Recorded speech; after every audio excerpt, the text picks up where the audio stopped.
Hi, and thank you so much for watching.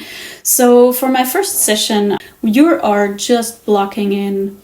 It's really more about the values, not so much about the hues. You do want to choose the hues carefully, that you know, the few colors that you use, but it's more about the dark areas and the brighter areas. Then you have to let that dry. It's fairly thin paint in the first layer. You then go in with subtraction tools to get a little more accurate lines in that first layer right away, and subtract, although I have to always be careful not to subtract too much. And this is what it looked like after my first session, and I had to let that dry completely. It definitely is a bit of an ugly duckling stage, but that's normal and you just have to trust the process. Now this is already my second session after the first one has completely dried. And in the second session, you get into much more accuracy, and obviously also now come not just the values, but the hues. So you add more accurate colors and you get more accurate lines. And usually, typically, it's a medium consistency of the paint. It's not as thin as the first layer, it's a little thicker, so you add a little less medium to it. Then you also get darker and lighter. The balance between the two is a little difficult because you don't want to save everything for the last step, but also adding very darks and very brights can make it difficult if you're doing it in the same layer. And also if you're using very thick paint, it's going to take a long time to dry. How do you know when you're done with the second layer? Well, when things only get muddy because you already have wet paint all over your canvas, and then things just mix right away. So that's the point I was at when I stopped. This is what it looked like. You see how crooked that lamppost, the one on the left, is? It really annoyed me and I had to go in and fix it, which was kind of tedious for the last layer to have to do. You want to avoid stuff like that if you can, in any way. So this is the third and actually last layer. After everything is dry again, you go in with even thicker paint. You use even less medium, and of course even darker and even brighter, even more precise, although the precision really is kind of up to you.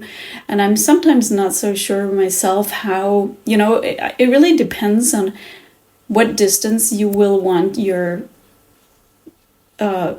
watchers, viewers to be at. You know, if you want people to come up really close to your painting and be admiring your accuracy, then obviously that's what you put in.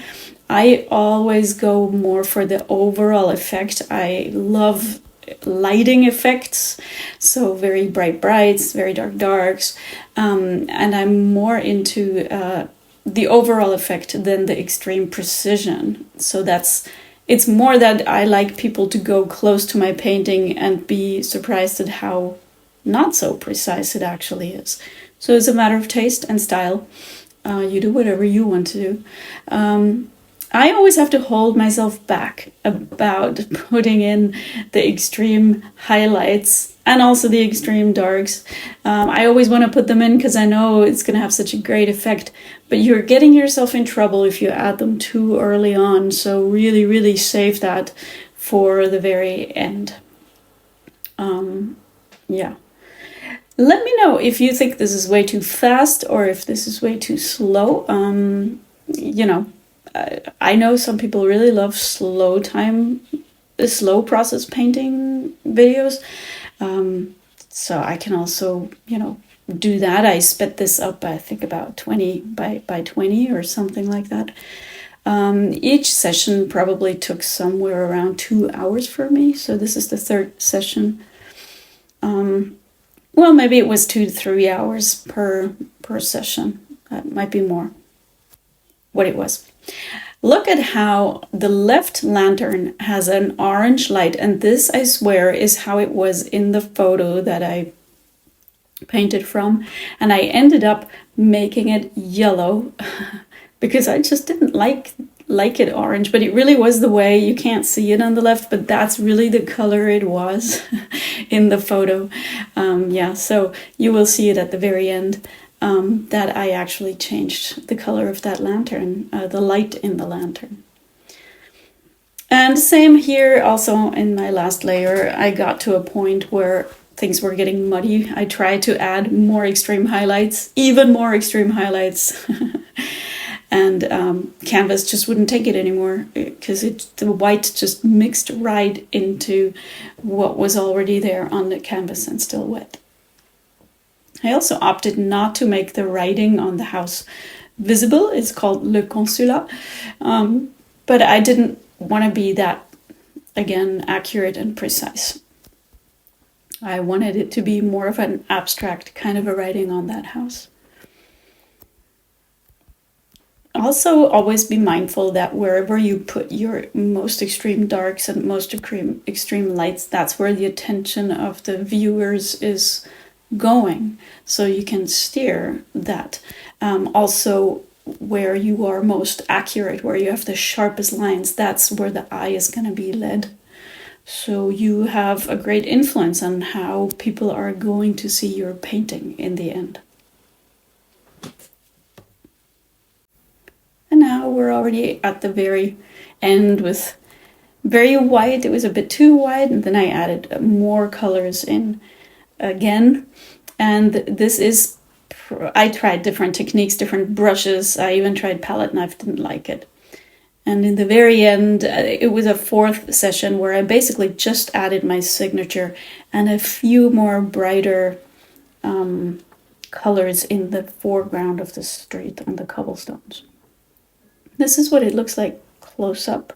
So not that impressive when it comes to accuracy, but that's not what I was after. I was after the light, how I could bring out the light, the shiny, bright lights in the painting. And I'm actually quite pleased with how that worked. Also the reflection in the wet street on the cobblestones. Like I said, the lantern is still that other color, but you will see it right now how I have actually changed it to yellow in the end, and I really do prefer it. It just makes more sense somehow.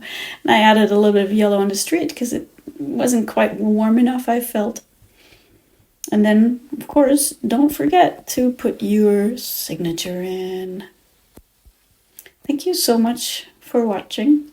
I hope you like it. Please let me know what I can do better, or if you have any questions, I will be glad to answer them.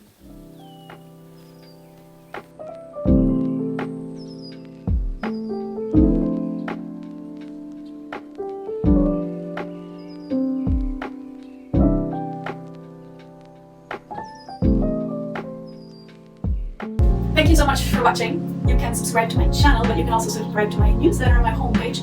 And of course, you can follow me on Instagram. If you subscribe to my newsletter on my homepage, you will receive coupons for some of my art that I sell. Soon I will sell originals, but I'm also selling prints, and I'm selling some of my art on products. And you will receive a coupon if you subscribe to my newsletter. So why don't you do that? Everything is linked, and I really, really hope to see you again. So take care.